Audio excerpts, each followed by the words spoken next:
Okay, so a couple of things to add on Muhammad Ali. I thought Neil did a great job there. Just some other observations of mine about him. He's such an interesting fighter. He did things that many fighters couldn't get away with, things you would call wrong, the wrong way to do it. And so he had the perfect trainer for that, Angelo Dundee, who sort of let him be Ali, let him be who he is or was, but also help him and steer him in the right ways. Now the foundation of his offense was in the jab. He was a tall and long-armed guy. He was very quick and he had impeccable timing. So the jab is the foundation of everything to set up the cross or set up that rear hand uppercut, along with his movement. When you have a good jab and good footwork, you can accomplish a lot. You can box. If you don't have a jab, you don't have footwork, you can't box, you can only hit. You become a puncher, not a boxer.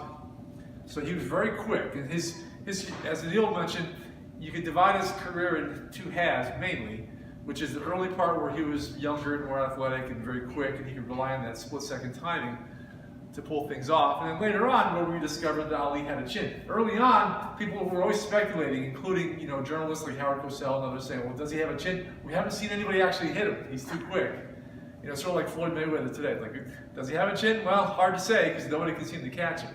Later on, people caught him, and we found out yes, he did in fact have a chin, which also leads to a tragic, a prolonged later career where he keeps fighting. He shouldn't, but he wins a lot and takes a beating as well because he's facing some real brutal, hitters. George Foreman and Kenny Norton and others that you heard about.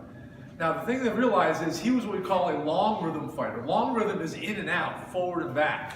This is why it's so interesting and important to study like his fight with Joe Frazier, who was a short rhythm fighter, which is side to side, side to side. Okay, so when you see a guy that's back and forth, dealing with a guy that's side to side, that's, as they say, styles make fights, and that's an interesting matchup of styles because they're so contrasting. And in some ways complementary, but the person who's better at their game can get over on the other. So when you look at Ali, look at him as, like I said, this long rhythm fighter. The in and out is just a longer rhythm. The short side to side, you can see why that's called short rhythm.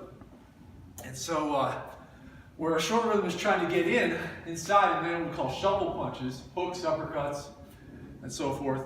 The long rhythm fighter relies on the jab as more linear punches, jabs into crosses, occasional arcs, but he doesn't do them from inside the body. He does it from the outside as you're trying to get in. So he relies on evasion, and he has to be in really good shape. So that's why Ali would get in his bicycle, getting up on his bicycle and moving his feet constantly so that people couldn't catch him. But that takes, like I said, superb conditioning.